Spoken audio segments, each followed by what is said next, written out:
What's going on, everyone, and welcome into another episode of Expected Bets for your go-to podcast for all things hockey betting. I'm Gator Betting, as always, joined by my two co-hosts, Franco the Banker and Gretzky Betskis, and our special guest, Cap. We just recorded the St. Louis Blues, and he's like, you know what? Another exciting team in the NHL, the Anaheim Ducks. I'm dying to stick around to talk about them. I think that was the exact quote, right? Right, yeah. Yeah. I just heard hockey and I said, let's keep it going. Let's do it. This probably will kind of boost you up for feeling better about the Blues too, even though the Blues look a lot better than I expected after we talked through it. So, I think all of our Anaheim fans, if we included the 5 minutes before the show, we'd probably lose them all. It was a complete rag session, which we're probably just going to do for the next 20 minutes. So with that being said, let's get into the team preview for the Anaheim Ducks. All right, getting into the team. Fuck. I just don't want to talk about them, Betsky. I don't want to talk about this team. The team preview for the Anaheim Ducks. Yeah. So they're in Anaheim, right? We were talking before the show, hockey. but yeah, they play hockey. Well, loose term, very loose term of hockey in terms of what they do. You brought up a quote from before we kind of get in this team, but you brought up a quote from Labushkin before of basically saying he kind of lost his motivation and love for the sport playing for this team last year. And it's sad to say that there are these franchises in the NHL, and we've seen kind of what they've done with this young talent. But it seems like everything that can go wrong when this team on paper shouldn't be as bad as they are. They are. Yeah. This is getting then that scary territory of you've been a bad team for a while now. I mean, we all can laugh at our franchises, but we're kind of digging our ways out of it now, where this seems like a team that's like destined for another bottom five finish, even though this prospect pool is getting ridiculously talented, but you're not seeing them really making the transition or the leap anymore. And I thought last season, I think we were all a little high on them, thinking that at the addition of Gudas and Killorn were going to be really beneficial for them to get some of that veteran presence, some cup winning presence to make them tougher to play against. And it just felt like nothing improved last season. And now they go out, they add another top 3 pick. They picked up Beckett Seneca, which kind of shocked everybody, considering he was a very high-skilled kind of string bean type forward, and that kind of sounds similar to Zegras in a lot of ways. I mean, you're just kind of watching this core get older and not producing any results. I know McTavish is kind of a guy that a lot of people have circled to maybe make a big jump, but I kind of thought that would happen last season. And granted, he was hurt a lot, but it just didn't seem like he was much more than a solid two-way center that should be a good 2C for some teams, but other teams probably would use him more like a 3C. Leo Carlson, still a very exciting prospect. I love that they went out and got their guy 2 drafts ago with him and took him over Fantilli, who was most people projected to be the number 2. But this is a really young core. Now you're adding Cutter Gauthier to the team, Zellweger to the team. Mintyukov played really well last season at times, but it's scary because if the wheels keep on spinning this season and you have another bottom 5 finish, I don't know how you start to steer the ship correctly. I mean, think of Edmonton when they drafted Taylor Hall, Nail Yakupov, Ryan Nugent-Hopkins, Eberle. all first overall. Yeah. Eberle was a top-ish pick. Yeah. They had Sam Gagner in that roster all those years before they had McDavid, and they couldn't get out of the bottom of the standings. They just kept on cycling until they had to draft Connor McDavid to start pulling out from the bottom. And there were multiple seasons when McDavid and Draisaitl were on the roster that they still stunk. And yeah, it's really starting to feel like this team may be heading in that direction. Yeah. Cap. I mean, John Gibson's going to be out for 3 to 6 weeks here. So we're looking at Lucas Dostal as their starting goaltender. Obviously, a pretty shitty situation. I mean, you're in St. Louis and you got two guys that can go here. They can both play. Yeah, they can both play here. This goaltending situation in Anaheim seems bad, and bad is an understatement. Yeah, I mean it was bad when both of them could play. So I don't really know what we're diving into here. But honestly, there was several times last year where I bet against the Ducks, and Dostal had some spot starts there where he actually did a solid job.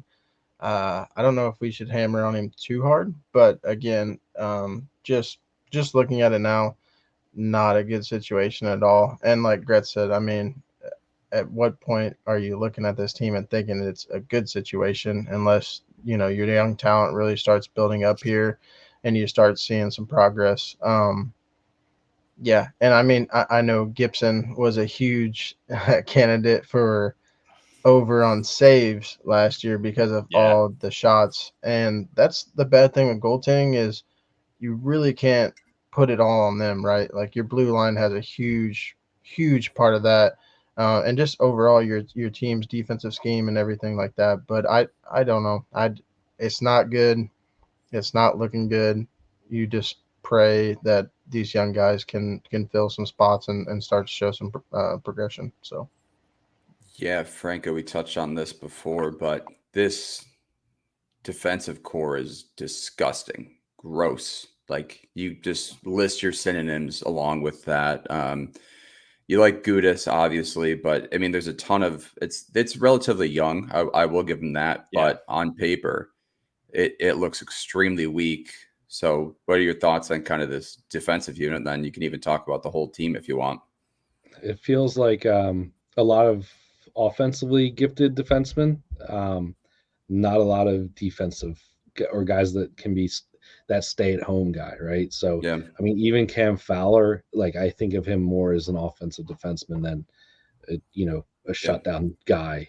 And that's going to be your top pair with Zellweger, who's coming in what feels like in a spot where he's meant to be that offensive spark. And Minshikov showed his glimpses of nice offensive upside last year and kind of fell off.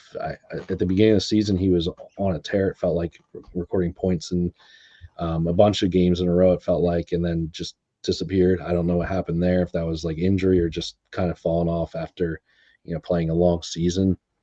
Yeah, I mean, it feels like Gudis is really the only Gudis and Lacombe, I guess, are the two defensive defensemen here. Like, but I don't really feel great about it. I mean, Gudis is getting up there in age. I know he can still hit and clear the net out, but I mean, he's gonna start slowing down. They just named him their captain as well, which I thought was kind of cool. But yeah, I mean, this feels like a group of defensemen that don't know how to play defense with a forward group in front of them that doesn't know how to play defense. So that could be a major problem when you don't even have John Gibson back there for 3 to 6 weeks to save you. I mean, we joked about it a lot the last few years where it was like Gibson saves was like 30.5 or 32.5 was like the line for him, and you'd still be betting over because this team was giving up 40 shots a game, and Gibson could at least save most of those shots, right? Now you're going to put Dostal back there. Like I think he did show some glimpses last year. He put up a 902 save percentage and 3.33 goals against. It's not like terrible, but again, like this is just not a good situation to throw this guy into either. Like even if he did show flashes last year, you're going to start him like how many of these games before Gibson comes back? And you got a guy named Cal Klang who just, I don't know much about him, is going to be his guy that's going to spell him. I mean, this is just set up for disaster right now, and I feel great name. Kind of bad. Yeah, it's a good name right there. I mean, who knows? Maybe he'll show flashes. It kind of reminds me of like the way this is going to start is how like the situation happened in Philly last year when they lost Carter Hart, right? Like Ersan looked good, and then like he was thrust into that starting role and just kind of like fell apart. So I mean, maybe Dostal starts out okay, but like if Gibson's out for that 6 weeks as opposed to 3, this could get really ugly really fast with the people that are in front of him. Yeah. you mentioned this offensive unit's not very good at playing defense. And I mean, last year they weren't very good at playing offense, finishing 30th in the league in goals. And you look at the talent here, right? Like Terry, McTavish,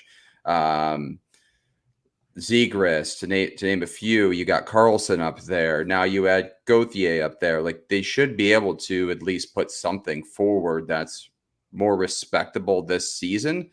But again, they had the majority of those guys last year, given Zegras was hurt for a little bit, and they still couldn't do much, Betsky. It's like you wonder really, like, at what point is this going to turn around for this team? Because on paper, they don't look horrendous, but it's such a weird situation that they're in. Of it's like whether the culture, like the Sabres have been there for 5-6 years, right? Where you're like, oh, this team's not bad. And we may look back on this team and be like, wow, all these guys, these young prospects, these young players went to move somewhere else and they're fantastic. But it's just like something's just there in Anaheim right now. It's like a lingering ghost of just this team can't figure it out. Yeah, it's maybe they'll all move up to Seattle and kind of do the opposite of what happened with Buffalo and them all moving down to Florida and making Seattle a contender. But it's a scary situation. It kind of feels like being a fantasy owner that keeps on drafting Kyle Pitts. I mean, how much of it is just you're like, they have the talent there. Yeah. I mean, it was supposed to be great, and it just doesn't. It keeps on not working. So, I don't know. Would it surprise me if this team does start to click and the talent outweighs, the coaching decisions, the bad goal, everything else? Maybe. I mean, again, there's pick over pick after pick after pick of top talent type guys on this team. But I remember when that Drysdale trade happened, I just felt like the wrong move, because that guy felt like more of a two-way true number one defenseman, and now Zellweger, Minchikov both feel more like offense first guys. Maybe they start to develop their two-way games a little bit more, but man, it just feels like the wheels are just going to keep on turning. And I guess we can talk a little bit more of that in the best and worst case here. Yeah, getting into that, let's get into the best and worst case scenario for the Anaheim Ducks. But before we do that, I'd like to talk to you about our sponsor, BetterHelp. This episode of Expected Bets 4 is brought to you by BetterHelp. Have you ever stopped to think about something new you'd love to learn? As adults, we don't always make the time to learn we used to when we were kids. Kids are constantly exploring and growing, but somewhere along the way, life gets busy and we lose some of that curiosity. What's something you've been wanting to dive into? Maybe it's cooking, picking up a new language, or even figure out your golf game to finally beat your new friend. Just because we're older doesn't mean we have to stop growing. In fact, therapy can help you reconnect with that sense of wonder. It reminds you that your back-to-school moment can happen at any time. Therapy is not just for people who have gone through something major. It's for anyone looking to be the best version of themselves. Therapy can help you learn positive ways to cope with stress, set healthy boundaries, and tackle challenges with more confidence. It's really about giving yourself the tools to thrive and grow, no matter what stage of life you're in. If you're thinking of starting therapy, give BetterHelp a try.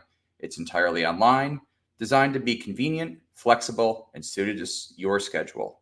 Just fill out a brief questionnaire and get matched with a licensed therapist and switch therapists anytime for no additional charge.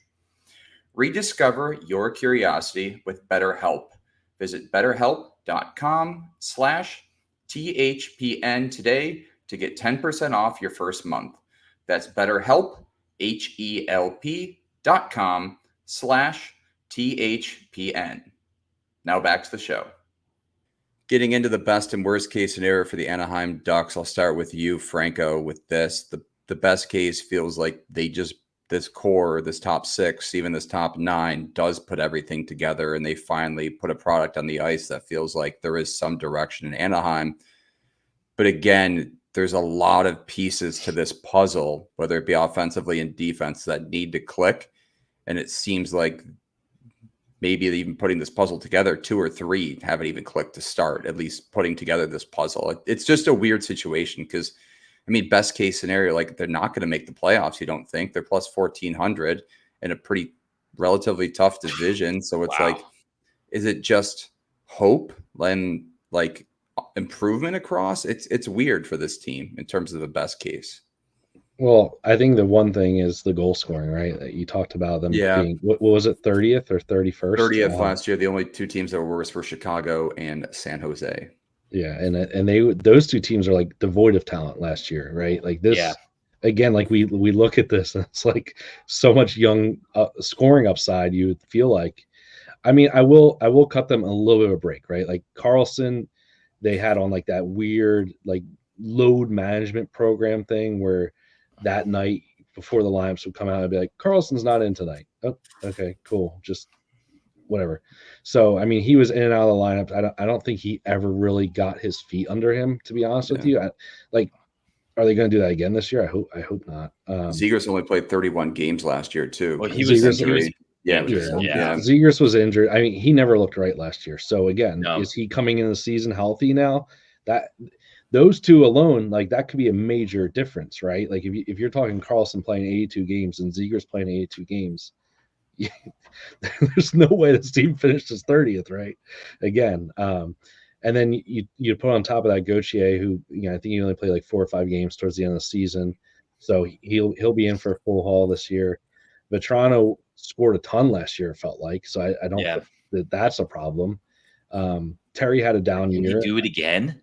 I mean, you would expect regression there, right? I mean, but Terry had a negative season, so like maybe that balances out, right? Like some of those goals that were Vetrano's last year go to him. I thought Killorn was a pretty big disappointment, to be honest with you. He was relatively productive piece in Tampa. Like, so is he just productive there because of the pieces around him, or was it or just again like shifting cultures going from Tampa Bay to Anaheim? That's probably a little whirlwind to begin with. I mean, we keep harping on it like this, like a losing culture and stuff. It gets to be the norm, and that's not a good thing, right? So I don't know. I saw some flashes from McTavish last year. He kind of missed some games too, it felt like. So I think if this team stays healthy, right, like that's step one, right? We always try to take that out of it, like injuries and stuff. We don't want to factor that in as part of our like best and worst case. So if this team stays healthy, I think they should score goals. They should be exciting to watch and fun to watch. I think the blue line's still very poor, so that's going to hurt them. But again, I think the best case here is you're not the bottom of this division. You're competitive, and these guys take a step forward, because I feel like the development of Zegras, especially like with what we saw a few years back when there's so much excitement around him, has kind of gotten like stale at this point. I don't really know how to categorize it, but between him and Gauthier, I mean, I feel like a lot of people are high on Gauthier as well. He's up there in the Calder odds and stuff like that. So I think that's what you want to see. You want to see Zegras take a step this year. You want to see Carlson play a full season and be productive, and the vets around them be the piece. Like it feels like it should be good enough. There's enough vets here in this forward group that should make these young guys be productive. And I don't know. Maybe we see it this time. Yeah. Cap, is the worst case scenario that Cutter and Zegras start to take away from Vetrano over 2.5 shots on goal, his little wagon that he was last year? I feel like that is. But what do you think? I mean, worst case scenario, it feels like just a repeat of the past few years, right? Yeah, I mean, first of all, I took Vetrano's ladder at an unhealthy amount of times last year, but it made my pockets healthy. At home for sure. I mean, obviously, I just think the worst case scenario here is you don't see those guys make progress, and really, wins and losses can't truly gauge how much progress those guys make, right? Like you're going to see that by watching the games, by being around this team, on how much progress they're truly making, because the pieces they have around them is not meant to truly compete and win necessarily. But yeah, I mean, I definitely want to dive in more on the betting aspect of it, because I definitely have a unique view on that. But yeah, we'll kind of see what these young guys can do. If they can't do much, then that's going to be worst case scenario, because I mean, you're looking at the odds here. You know that they're not going to make the playoffs, or there's a very slim chance. And then other than that, I mean, like I said, just looking for progress. If there's no progress, that's worst case scenario to me. Yeah, Betsky, do you have anything else to add? Yeah, I definitely agree. Like, not seeing the kids taking next steps is bad news, because I remember some of those years with the Coyotes when we had young kids. All of a sudden, come March, they're starting to win and whatnot. And then at the end of the season, you're kind of feeling good. And like maybe they're taking that next step. And then you look back at the point totals and you're like, well, Keller only had 50 points. What? Like, and it's like 3 years of that. And it just started feeling like, well, great. All these prospects we have are kind of like hitting what seemingly felt like a ceiling at that point and leveling off and plateauing. And there wasn't momentum from year to year, where recently for Coyotes / Utah, it's really felt different. It's felt like players are having breakthroughs. Younger guys are really starting to appear out of nowhere. Those guys that are doing well in the AHL come up to the big club and make an impact and stick and stuff. And it's exciting. And I feel for Ducks fans because, yeah, every pick in the world seems to be going their way as far as being able to draft in the top 5 year after year. And none of those guys are really making the impact that you'd like to see. I mean, at this point, it feels like Dylan Guenther is going to outshine McTavish, and McTavish went 3rd overall in 2020 or 21, and Guenther went 9th. So, yeah. Guenther went 11th, I think. But yeah, I mean, it's that type of feeling of like, oh, great. What do we do? What do we do if this doesn't improve now? Yeah. Here we go again, basically. Yeah. Same shit, different We've year. all been there. Yeah. Oh, listen, Sabres fans, I can't, now I can kind of start to get out of it, but yeah. All right. Before we get into some team and player futures, I'd like to talk to you about our sponsor, DraftKings. TD, Tutty, taking it to the house. Whatever you call a touchdown, they matter more at DraftKings Sportsbook, an official sportsbook partner of the NFL. Ready to place your first NFL bet? Try betting on something simple like a player to score a touchdown. The NFL season is back in full swing, and who doesn't love rooting for a touchdown? So be sure to check out the latest odds at DraftKings Sportsbook. Ready to do a touchdown dance of your own? Score big with DraftKings Sportsbook, the #1 place to bet touchdowns. Download the DraftKings Sportsbook app and use code THPN. That's code THPN for new customers to get $250 in bonus bets when you bet just $5 and get 1 month of NFL Plus Premium. Only at DraftKings. The crown is yours. Gambling problem? Call 1-800-GAMBLER. In New York, call 877-8-HOPE-NY or text HOPE-NY 467-369. In Connecticut, help is available for problem gambling. Call 888-789-7777 or visit ccpg.org. Please play responsibly. On behalf of Boot Hill Casino and Resort in Kansas, 21 and over. Age and eligibility varies by jurisdiction. Void in New Hampshire, Oregon, and Ontario. Bonus bets expire 168 hours after issuance. For additional terms and responsible gaming resources, see dkng.co/ftball. NFL Plus Premium offer available only to new and former NFL Plus subscribers. Additional NFL Plus Premium terms at nfl.com/terms. Getting into some team and player props for the Anaheim Ducks. We could start with the team here, but yeah, nothing. Anyone want to take any team props on this squad? No. I mean, honestly, the regular point season total under maybe, but at the same time, like there's that chance that they do click a little bit and they beat that. I still don't think they're going to be a 12-point anywhere difference. near a playoff spot. But yeah, I mean, maybe they get 75 points or something. I assume that division winner is supposed to be 1,500, not 15,000, right? Nope. Wow. That's correct. Yep. Nope. That's the number. That's wild. They have a better odd to win the conference than I guess, because if they get there, I guess the Oilers are like there, minus 105 to win it. Yeah, they're definitely saying that they don't think they're gonna. That's crazy. Mm-hmm. Yeah, I might throw 10 on no to make the playoffs just to make a couple cents to have a bet. Make 4 cents. Yeah, there you go.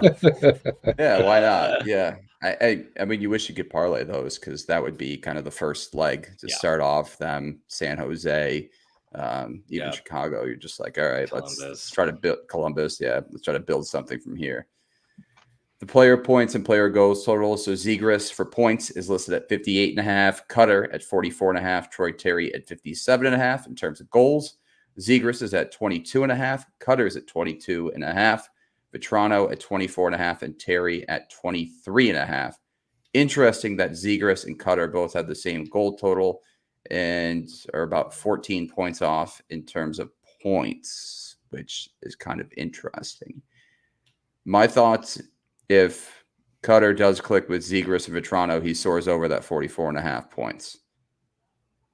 Yeah, Given the those are totals the up. lines, though. I didn't think Zegras played center often, so But I don't even know. if, yeah, but I guess if McTavish is on the second line with Cutter and Vetrano, or just Cutter and Zegras, that's still pretty good. Yeah, I wouldn't really touch Cutter's goal total at 22.5, but I don't mind his That's point hard total for a rookie. 45.5, given if Vetrano's kind of remains that primary shooter and Zegras now enters the equation as well. I like 44.5. Cap, you had mentioned something earlier as well in terms of the futures markets. Did you have a play you liked? I wouldn't necessarily say an exact play, but Okay. what caught my eye looking at the projected lines is that you have Fabry, Strome, and Vetrano on that third line is what they're projecting, at least right now. Fabry, obviously a vet, past St. Louis Blues. Can't say that I really miss him that much, but yeah, I mean, this is a vet. He put up the second most points he has in his career last year with Detroit. Again, we talked about how Vetrano was pretty solid last year, and then it seemed like Ryan Strome was a solid piece last year as well. So that third line is super intriguing to me. But other than that, the only reason I would say maybe some overs on points or goals is because like these guys are going to have to score to compete. Yeah. I mean, their defense is so sad that they're going to have to score. So definitely something I'd be watching as the young season progresses. But yeah, I don't know that that's something I would hammer, but something definitely intriguing to me when in fact they're gonna have to score to win any games they want to. I mean, everybody does, right? But Yeah, they're gonna really have to get involved and hammer away to compete in general. So yeah, leapfrogging off that point too. It's other teams may play down to them, especially when Gibson's out. And I felt like the Ducks were like a very bettable team as far as a prop standpoint for a while. Maybe the first like 2-3 months of the season when Zegras was healthy, McTavish points and shots was like something that I would go to every once in a while. I think I probably went into Carlson props more than I should have, just for the like fun factor of following the rookie. But if these guys all do start to click a little bit, there's no way the books are going to be respecting this. So you're probably going to get a lot of good value on Carlson, who's playing on the top line and top power play unit potentially. You're probably going to get good value on Cutter Gauthier. You're probably going to get good value on somebody like Zegras again, who 2 years ago was starting to get into that like unbettable territory for a point, for as a straight. So that would be something I would look at too, like game to game rather than the futures here. This may be one of those teams that the books don't respect. And if this offense does start to click and this team does start to click at all, granted, I don't think they're going to be pushing for a playoff spot or anything, but they could be moving their way up that goals for per game category here. And you may be able to get a lot of value even on that third line if you're getting props for like Ryan Strome and Fabry and people like that. That all these guys feel like they could go up and down the lineup and kind of sprinkle in with all the young guys. And it could be like a game-to-game thing where now all of a sudden Strome's playing on the second line with Gauthier and they have chemistry and are on like a 5-point game streak. So that aspect of this team interests me. It could be one of those teams that it's a 3 to 4 loss every day. Yeah. right. The other, That was sorry, but that was kind of my point with it, was kind of a day-to-day aspect. I mean, if they're in a decently favorable matchup and Zegras has been firing, then I'm hammering his SOG line or whatever it might be. Overall, I would say day-to-day more than season total or like point total or goal total, but it's still going to be intriguing to me to at least dive into them and see what they have. So these teams coming into like the third or fourth game of a West Coast road trip facing Anaheim, like kind of playing down to their level. And you're like, all right, now is when we start to look on the Ducks side of things. Yep. Yeah. And I've always noticed a lot of times the Eastern teams coming over to the West and they do that California stint. Usually it starts in San Jose and ends in Anaheim, and it's usually Kings and Anaheim back to back. So, they may be playing up to the Kings, put their starter in there, and then they go down to Huntington Beach and have the night off, and then go play at the Honda Center and get surprised. So, yeah. The other interesting prop, instead of Cutter, Troy Terry over 57.5 points. He's hitting. Hear me out. He's hit. Okay. He hit in 2021-22. He had 67. 2 years ago, he had 61. Last season, he had a bit of a downturn, going to 54. His point total is only at 57.5. Carlson gets a full year back now. Terry hasn't played a full season in the past ever. He's never played 82 games. Mm-hmm. If he does, and Carlson clicks, and Killorn starting to feel more comfortable on that first line with them, and they could even rotate one of those second line guys up there if Vetrano even clicks with them, or Zegras or Cutter. 57.5 isn't a lot looking at his past 3 seasons in terms of a jump. So that's probably my best bet for this team is Troy Terry over 57.5 points. Franco, did you have anything to add in terms of the player market? Did you ever think you'd be saying that Troy Terry is your best bet ever in your Listen, life? I was high on the Sharks last year. I got some takes. Takes. You want right. That panned out well. I'll back Gator on that, honestly. I mean, because Terry seemed to be involved all the time last year, and you just said I do think he's gonna have a bounce back. Right. Yeah. No, I don't think. Yeah. Again, I think he has one. Yeah, I mean it's a 4-point difference, and he only played 76 last year, so not that. So what I was actually looking at while you guys were talking was Vetrano under his goals. I know that's going to be not a popular opinion, considering how fun he was last year, but that was a career high and a significant career high at that. Highest ever he had was 24. Year prior to last year, he had 22 for this Ducks team. As of right now, Daily Faceoff has him on the third line. Some sites have him on the second line. He looks like he's going to be on the second power play unit as well.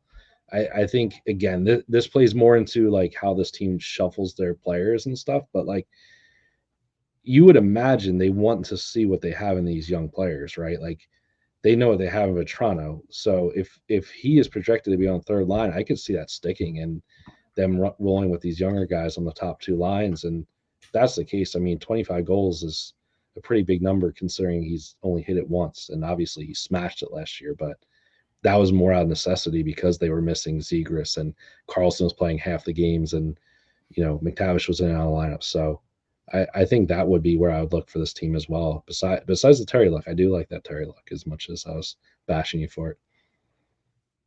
Yeah, you give me a shit team, I'll try to find a way out of it. I'll find the gold. Yeah, I'll find the gold in the shit. Yeah, why not? It's still gold at the end of the day. I guess in terms of the awards market, there's only really one award that we are going to look at, and that's the Calder. Cutter's at 10-1. Is anyone jumping on that, or are you guys kind of looking at other options? Yeah, I talked about this on Puckett the other day. I don't mind it. It's one of those ones where I am concerned about this team being able to have a strong enough offense for him to be able to outscore guys like Mishkov, Lane Hudson, who are already on more established teams. And then on top of it, he's going to be battling against Celebrini and Will Smith on the Sharks too, who are both highly touted prospects. And gosh, at this point, you almost wonder if the Sharks are going to have a better offense than the Ducks with just how things have been going. So it scares me. I want to see this. So this is one that I would be willing to sprinkle quickly into the season, if he shows and this offense is clicking in the first couple of games, I want in, because he does have that potential to be on the top line. He does have that potential to be on the top power play unit. Where some of these other guys, maybe struggle their first season. He's not a rookie as far as his age goes. He was a 2022 draft year, I think 5th or 6th overall from the Flyers. And that means he's a bigger boy on top of it. He has shown in World Juniors. He has shown on big stages already. It's fantastic at BC. Yep. He has played against men in NCAA. So this is not a 18-year-old who is going to be all of a sudden playing against people who are twice his age. This is going to be a guy who is starting to kind of get that man strength. He's had a couple beers in his life at this point. He's ready to kind of be able to go to Pound Town, if you will. So I like that aspect about him a lot. I just need to see the way this team looks and what line he ultimately is on before I'm actually willing to put money on it.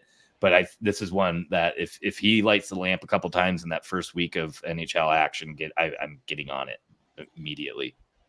Yeah, I mean, we talked about the Calder market a lot, right? Like, you were like, oh, I kind of like it. It feels like there's a few other guys that you like actually are like, yeah, like I have a strong conviction for this guy. He's like, yeah, you could see it, but we've gone through 20 plus teams now. That we've had a few that were like, yeah, like I legitimately can believe the offense around him too. Yeah. And you also mentioned, you're like, oh, like if the offense figures it out, it's more so, can Anaheim actually develop a prospect? Can he not be ruined here? Cap or Franco, did you guys have any thoughts on that? Are you guys playing Cutter to win the Calder? It's a good tagline, Cutter for Calder. But yeah, are you guys touching that? There you go. He won it just right there. You just did it once. So now, quick question. Stan Coven is still good. Yes, he played 24 considered one, plus 650. So I mean, obviously Stan Coven and Celebrini would be like my top two favorites, as they are the books, but for a good reason. But the same reason Celebrini would be up there would be my same reason for Cutter, to kind of play devil's advocate off of what Gretzky was saying. I mean, if this team has nothing and he's their only option, who's to say that he does put up a phenomenal year, right? So, and that's like the question mark. We all, it's a question mark for a reason. We have no clue if he comes out and balls out. Like I said, Gretzky said, I would jump on it for sure. But guys like Stankoven that have a proven team around them, proven line mates around them, it's really hard to go against that. But I mean, what's to say it's not a bad bet to sprinkle on or have some fun with. But yeah, I mean, like Gretz said, I won't play devil's advocate too much. I think it's worth like looking at, seeing how it kind of plays out maybe through the first couple weeks, first month, and then hopefully you can still get some value on that if he has a strong start to the year. But yeah, it's hard to go against guys that have proven line mates and all that stuff. But you don't really know. I mean, obviously, Bedard took it last year. Chicago's terrible, which is fun to say as a Blues fan. But yeah, I mean, it's hard to go against proven line mates for sure. But yeah, Franco, you have any thoughts on it? I don't mind the price for it, to be honest with you. I think he has a hell of a shot, so that's going to help him a lot. I think he can be a goal scorer on this team. It's just whether like there's almost too many mouths to feed here is kind of what worries me. Like, as much as like we're saying that we don't love this team to score, like who's the top dog though? You know what I mean? Like, I think every one of these guys has a reason to feel like they should be, right? Like they're coming in, like Carlson's in his second year. He probably feels like this is his team, right? Vetrano had a hell of a season last year. He probably feels like this is his team. Zegras is coming back from injury. He was the guy a couple of years ago. Like, I think all these guys, like, it could be almost to the point where, like, I don't want to say they're like stealing the puck from each other, but they're like trying to like outdo each other in a way, you know what I mean? To be like the guy, especially if this team ends up just not being very good. Like, you're almost like auditioning to be moved. I think Zegras is one of those players that has been rumored already a few times. So, I mean, if it gets to be like that, this could be like it could get ugly too in Anaheim in general. So I don't know. I think when it comes down to it, I really like the idea of grabbing Cutter props to start the season, like game by game. I figure his shot props will be probably pretty cheap. They were at the end of last season. I think they were like 1.5 was like plus money. I think the first game he played, I remember getting that, and then we'll see what happens now. But I think that is where I'll be way more interested in looking, like just because I don't think with the rest of the guys that are up for Calder, I think there's longer shots that have a better shot than he does, and I think the guys at the top like Michkov, Celebrini, and Stankoven just have way more. I feel like there's just more of a route for them to get there than there is for Gauthier. Pedigree too for like the Celebrini, Michkov, and even Will Smith areas. Mitchell's been fantastic in the preseason too. Yeah, exactly. And as much as we rag on the Flyers for not having like a great offensive team, like Konechny still had a ton of goals last year. Like, if he gets put on line with him, like that's going to be pretty exciting to watch. So I think I would still rather have the Flyers team with Michkov than I would with Gauthier on this team. Put it that way. Yep. Yeah, you mentioned. I mean, you play for the Ducks. It's not hard to probably think you're the top dog on that team. So no, I'd agree there. I mean, it could go 4 different ways realistically, probably more than that. So yeah, I agree with that, Franco. Yeah, Franco, you're like, is there kind of enough food to go around? And the bigger question is, can they even make food there? They haven't been able to do it in the past, so they're gonna starve either way at that point, whether they don't make it or there's just too many mouths to feed. They're just burning the dinner every night. Yeah, they have the ingredients, they just throw it out the window, and they're like, don't need this. Ramen again. Yeah. We want maybe another night. Maybe another night. Exactly. All right, Cap, I want to thank you again for double dipping here. Do you just want to shout out your socials one last time for the people? Yeah, it's at Just Cap now on all platforms with the K. Grants will remind you. Now, I appreciate you boys for letting me stay on and shoot another one. It's a lot of fun. I love hopping on and talking about hockey. Even if it's Anaheim Ducks, it's still fun to talk about hockey. So appreciate you guys. Of course. Yeah, no, we'll have to have you on in the future as we start to do our live streams, and the season's only 6 days away, technically 2 if you want to count the global series, which is crazy to think about. But we appreciate everyone for listening. If you are listening on YouTube, be sure to hit that subscribe button and also check out our social media on Twitter and Instagram. Thank you again to our sponsors, BetterHelp and DraftKings. And we once more appreciate everyone for listening, and we'll talk to you guys soon.